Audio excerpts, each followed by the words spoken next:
You will not believe what fruit I use to make these amazing tacos. Hello, welcome to Nature to Tea, or welcome back. In today's video, I am going to show you how to use the scraps of the jackfruit called the rags, which most people throw away, to make some amazing tacos. Stay tuned.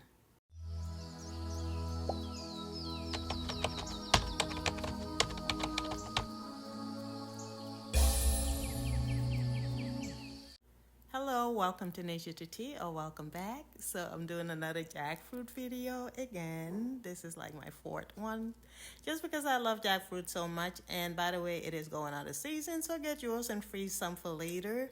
So if you love jackfruit like me, or just want healthier options when it comes to making recipes, you're gonna want to stay tuned for this video.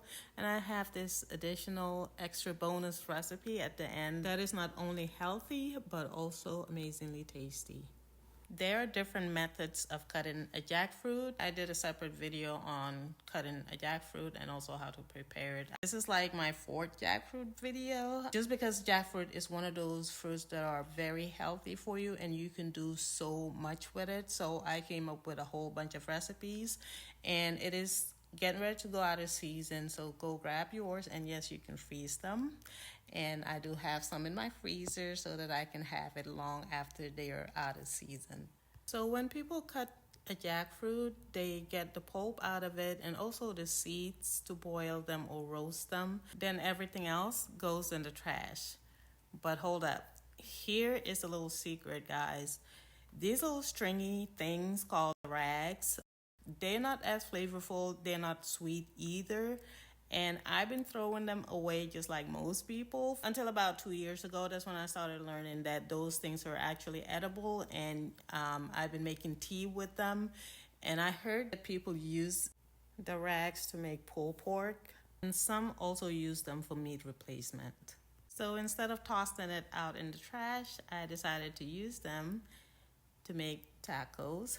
To get the rags off, you just take your cooking scissors, cut them off, or you can take a knife and just slice them off, and then put them in a container or wherever you want to marinate it in. So these are the seasonings that I'm using, and it might seem quite a bit, but I'm only using a little bit of each. And it's not only for the jackfruit rag, but I'll be adding additional things to it once I'm done marinating it overnight. And here I'm just finishing adding in my seasoning, and you can use any seasoning of your choice. I do like to add in a little bit of mustard, Dijon mustard, and if you do use Dijon mustard, please use the good one from Italy. By the way, here's a little disclaimer. I know a lot of people use this as meat replacement, but to let you guys know, unless if you're using a seasoning that tastes like meat, the jackfruit rag or the jackfruit itself, it doesn't really taste like meat. It does have a texture of meat, however, not so much the taste, unless if you're using some kind of meat flavored seasoning. However, it tastes really good if it's well seasoned. And that's why I'm added all these different seasonings. And mind you, this seasoning is not only for the jackfruit rag, but also the additional vegetables that I'll be adding in once it is ready to be cooked. And by the way, I marinated this overnight just to get all its seasoning well in the rags. Just because the rags are kind of tough, you might want to let the seasoning sit at least for a couple of hours, if not overnight. If you want this to resemble more of a meaty taste, you might also want to add a little bit of broth, like chicken broth or beef broth when you're cooking it. That is if you're not vegan or vegetarian. However, if you season this well enough, it does taste really good. So just use whatever seasonings you want, but make sure it is well seasoned. So these are the vegetables that I'm going to add. I'm going to add some bell peppers, also some onions.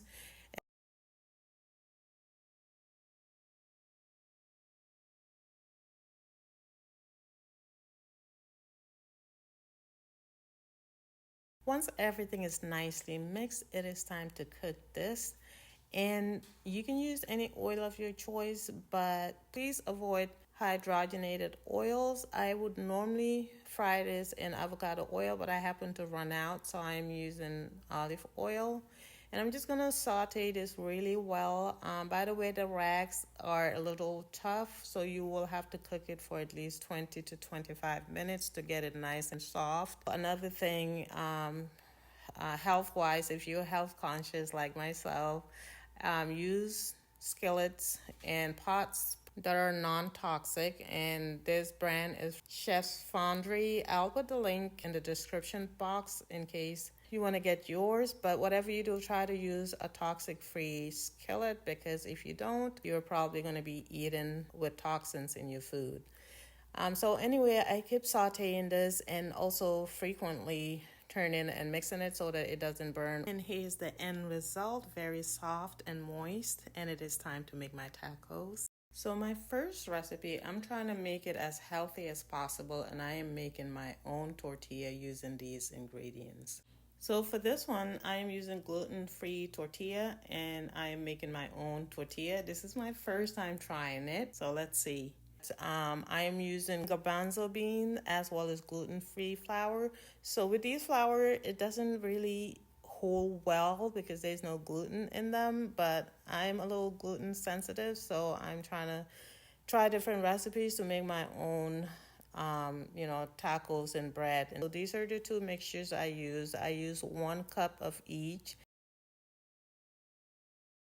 I melted some butter along with a little bit of coconut oil, and I poured in. I am gonna mix this and knead it as I add milk to it, and I am using organic soy milk. So this is my first time making this, so I am just guessing and just winging it here. However, if you're not gluten sensitive, you can use regular flour. It's probably gonna come out softer. I'm sure there are healthier options out there when it comes to tortillas and bread and things like that that actually taste good. I just haven't found it, so that's why I'm making my own. However, the second recipe, I am going to use regular flour, which I try not to use much, but sometimes I still eat it.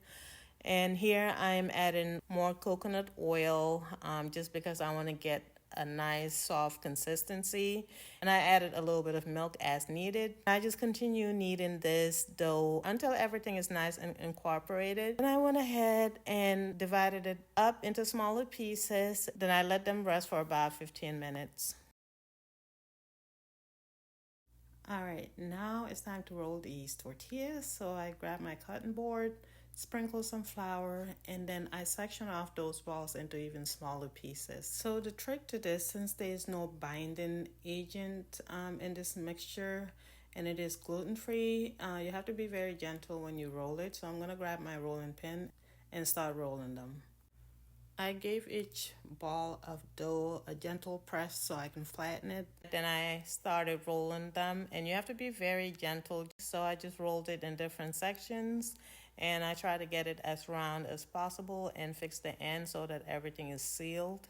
One thing about this, it is kind of time consuming, so maybe next time I'll probably bake it in my oven. I ended up making only 2 tortillas. The rest I actually baked it in my oven and turned it into delicious chips. So yeah, that's the only downside about this. It is time consuming to make. But I am considering buying a tortilla maker. I'm sure that will be easier to make tortillas with.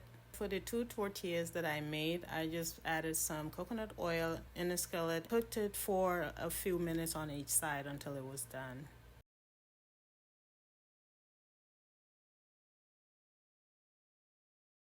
So this is what it looks like when it was done. Like I say, it wasn't as soft as I wanted it, but it wasn't hard either. It was in between. Now it is time to add the topping on my tacos. And this is an open taco, I suppose, because you can't really fold it because it will break. It's not as soft as I wanted it, so I'm making open tacos. My first topping is sour cream, and I went ahead and spread it all over. Next, I'm adding my jackfruit.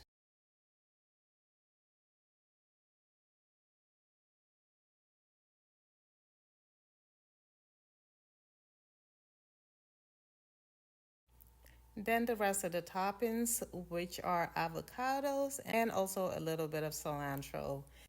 These tacos are so flavorful It has a little bit of like a hint of sweetness to it, but it is so creamy, so delicious.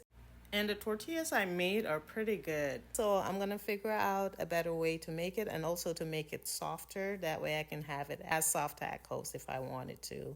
Nevertheless, it is moist, flavorful, and delicious. The next tacos I'm making, I'm using regular flour. I could have used corn tortilla too. That's gluten-free, but I don't want to deal with GMO, so I don't know which one is the lesser of the evils, but anywho. Anyway, same thing again. I'm using sour cream. And by the way, this Nancy probiotic sour cream is so delicious. It is a good source of probiotics and has gut health benefit as well as feminine health benefits. So I'll go ahead and add my cooked jackfruit on the tortillas. Now, instead of just avocado, I decided to make this avocado salsa with onions, tomatoes, and some seasoning, and it is so creamy and so delicious. So I added that, and then lastly, I am adding the sour cream, and just go ahead and close it. This recipe is so good, and what makes it even tastier is this avocado salsa that I made. By the way, if you want that recipe, let me know. I have plenty of salsa recipes, which I may be doing a video of, by the way. But these tacos are so delicious.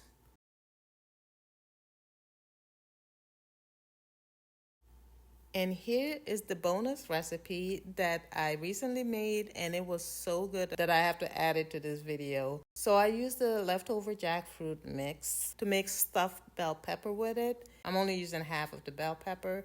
First, I seasoned the bell pepper with a little bit of pink Himalayan salt, some kinder jalapeno seasoning, some black pepper, and nutritional yeast.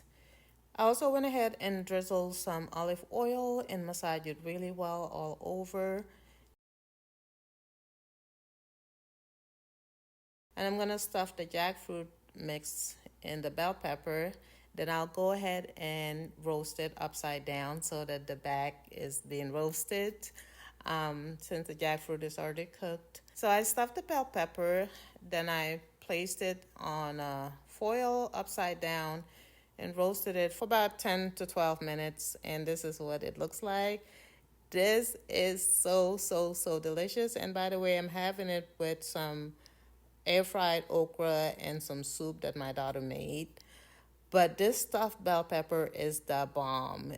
If you like anything with pineapples or something a little sweet like a teriyaki, chicken teriyaki or orange chicken or anything like that, you're going to love this recipe. So delicious, so nutritious, and high in fiber, which most of us need more of. This wraps it up for this video. I hope you liked it. I hope you learned something from it. I hope you try some of these recipes. And if you ever try any of my recipes, please let me know how it turned out in the comments below. And if you're leveling up and becoming a healthier version of yourself and you're interested in learning more recipes, make your own personal products, even house cleaning products, make sure you're subscribed to my channel. I have amazing upcoming recipes, so make sure you subscribe, and also don't forget to hit that post notification button so you'll be notified every time I post a video. I thank you for your time. I hope you have an amazing day, evening, night, wherever you are, and I hope to catch you on my next video.